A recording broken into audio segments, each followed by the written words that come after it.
these are some of the anomalies that he lists, and there are others that can be explained by what we're talking about. Why the moon is a freak world, too big and too far out to be a natural satellite of Earth.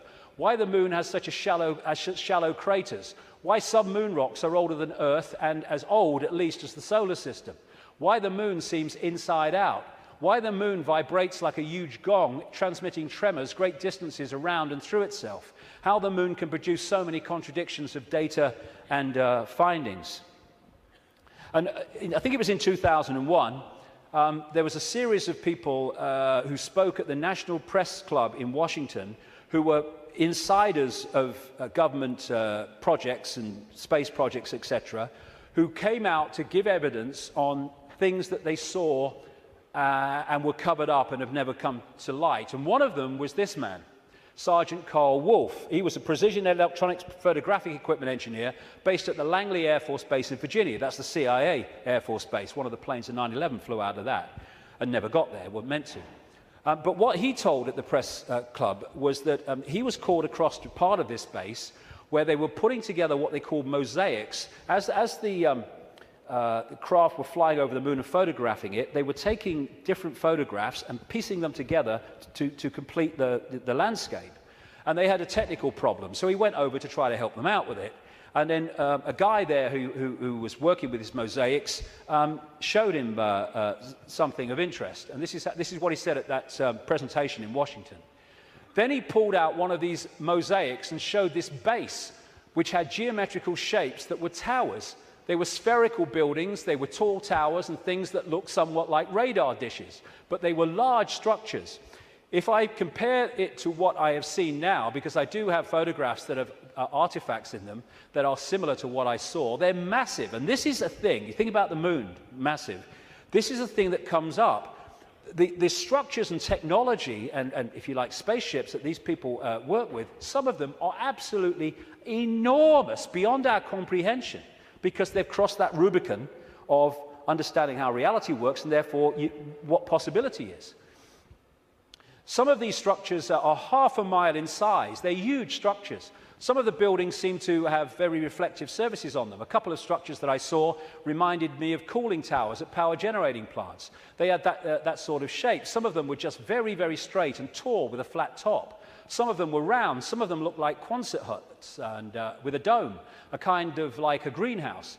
The particular shot that I saw, there were several clustered together over the landscape, a fairly large landscape. And other people at that press club presentation talked about how NASA systematically smudged out or removed any non-natural artifacts that they showed on the surface of the moon. And this documentary called Moon Rising, you can watch it on YouTube, I think, looked at photographs taken by something called the Clementine mission in 1994, I think it was, which took 1.8 million photographs, digital photographs of the moon. And you see the way that some things on the landscape were just blocked out. I mean, what's behind this? There's loads of these things which they've blocked them out. And then there's this, which has been smudged out. If you take it from another angle, there it is. What the heck is that? One of the kind of astounding things in this documentary is that they said they took this picture to a photographic expert who's worked with NASA, and he estimated that this was 10 times the size of Los Angeles. Because you're dealing with phenomenal understanding of how to create this technology. Because of the understanding of reality. And whatever it is, it certainly doesn't seem to be natural. You've got all these other things kind of smudged out, and you can only see even the smudging in close-up. And what I came across when I was putting this together is the Death Star in Star Wars. Now, George Lucas, as I've been saying in my books for years, is a massive insider in a galaxy far, far away. I don't think so. I don't think so. This is much closer to home. And, of course, in the Star Wars movies, the Death Star it looks very much, of course, like the moon, and it was constructed to move in on planets and take them over in the same bloody way that I'm talking about in relation to the moon, and there's more to know too. In many ways, this is so symbolic of what we're looking at here, and that's no accident with George Lucas involved. And interestingly, this is Mimas, a genuine moon of Saturn, and there's the Death Star. I found that quite interesting when you put them together. Anyway, there was also talk, and more recently there's been further talk in the last few weeks, that one of the moons of Mars, Phobos, is a hollowed-out asteroid. This guy said a long time ago in '63, chief of applied mathematics at NASA, that Phobos might be a colossal base orbiting Mars, and like I say, that's come back into the debate that it could be. And again, one of the Star Trek episodes was about a hollowed-out planetoid that became, in effect, a spacecraft, a world, and inside it. And so much of this science fiction that puts this stuff in our face as fiction ain't fiction at all. They're getting it from fact. So, like I say, there's not just incredible synchronicity in mathematics and size and position between these three bodies, but as the authors of Who Built the Moon point out, there's great synchronicity between things like Stonehenge and other megalithic structures and these three bodies, particularly the moon. And one of the things they point out is that the measurement, which a guy called Alexander Thom came up with, an engineer who studied all these sites in Britain and Europe, like Stonehenge, called the megalithic yard, which is a kind of a certain length. And he said that all these major, especially Stonehenge and things like that, broke down into these megalithic yard mathematics. And what the authors of this book are saying is that the moon breaks down to the same mathematics. This is what they say. This all seemed very odd. The megalithic structures that were built across Western Europe were frequently used to observe the movements of the sun and the moon. But how could the unit of measure upon which these structures were based be so beautifully integer to the circumference of these bodies as well as the Earth? Well, maybe because those that built Stonehenge and these megalithic structures in the ancient world, some of which we'd struggle to build now, were also those controlling the moon. And okay, this could be controversial, but, you know, I've been known to be. I think that these structures were put there to suppress the Earth's energy grid for reasons I'll come to in a moment, because we are interacting with this energy field all the time. And how do you control all the fish at once? You control the sea they're swimming in. And the way to control humanity and suppress humanity is to suppress the energy field and the energy and information available in that field that we can access. And these fantastic structures were not done by humans alone, let's say that. Now this is where I am probably alone for the moment. I don't think I will be forever, but there you go. When I was, I do this more in detail in the book, but I'm trying to connect dots here. What I came across when I was putting all this together, again, was something I've termed the moon matrix. The first section today is absolutely crucial to understanding how this can work. The moon matrix is a broadcast frequency coming from the moon, which has, in effect, hacked in to the human body computer and to the virtual reality universe in general, and has created a sub-reality within the wider virtual reality. Because, I keep saying it, but it's important, we see the moon as physical, but actually its base construct, like everything else in this reality, is waveform information. And I would say, and of course I think this is going to become more obvious as the years pass, I would say the moon is actually not just what we've talked about so far, but it's an interdimensional portal through which entities and energies can come out of one reality through into this one.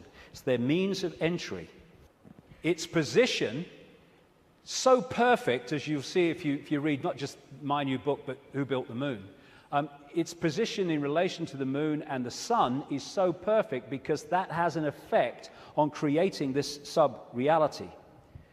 I'm saying that This frequency is broadcast from the moon and has created a sub-reality which we are constantly decoding, and that the genetic manipulation of humanity, so widely described by the ancients, was to take this body computer and tune it in, connect it to this frequency range I'm calling the moon matrix.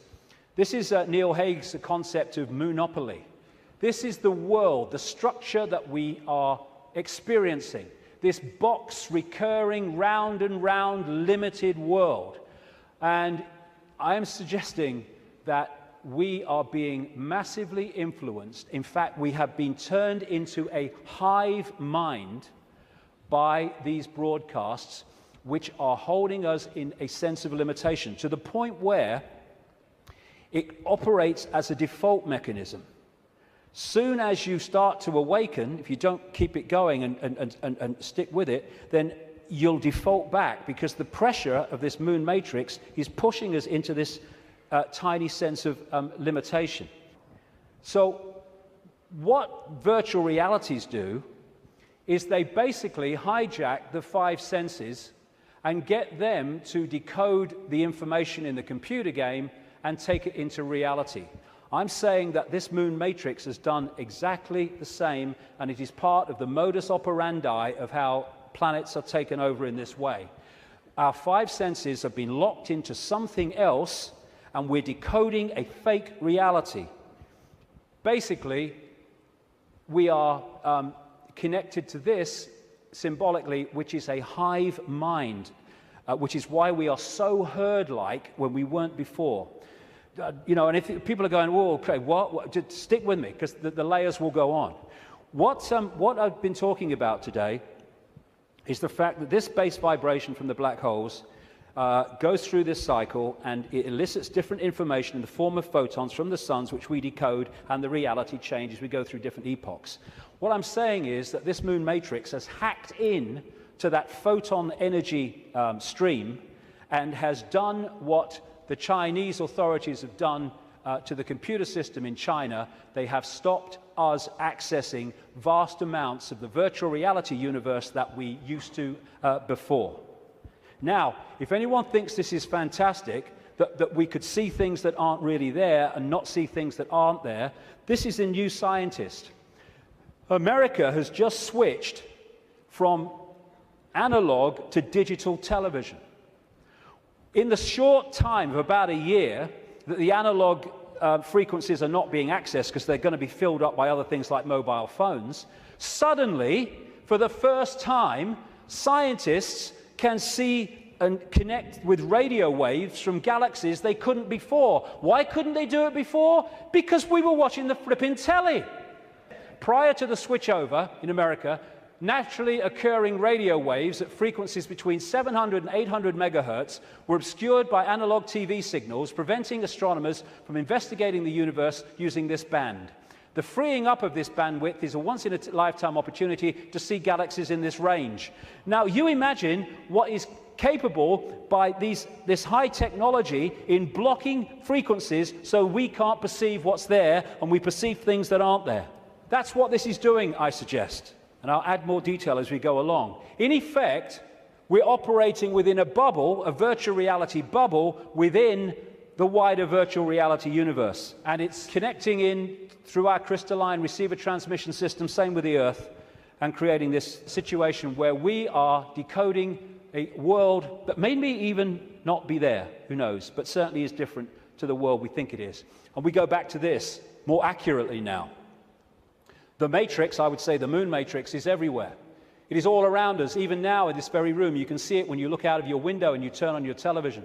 You can feel it when you go to work, when you go to church, when you pay your taxes. It is the world that has been pulled over your eyes to blind you from the truth. What truth? You are a slave, Neo. Like everyone else, you were born into bondage, born into a prison. You cannot smell, taste, or touch. A prison for your mind. I would say that prison for your mind is the moon matrix, which has put us in a vibrational prison that we can only break out of by becoming conscious and therefore vibrating beyond the walls of the moon matrix, which is a frequency range. And if we're not held in that frequency range, that's why society is structured as it is, with its stress and its fear and its war and its conflict, then we start to break out of its perception prison and we start to say, bloody hell, why didn't I see this before? Because you were there, constantly decoding this thing. Now, like I was just saying, never mind what I've just said about some moon matrix. Never mind that. Even by its very position, the moon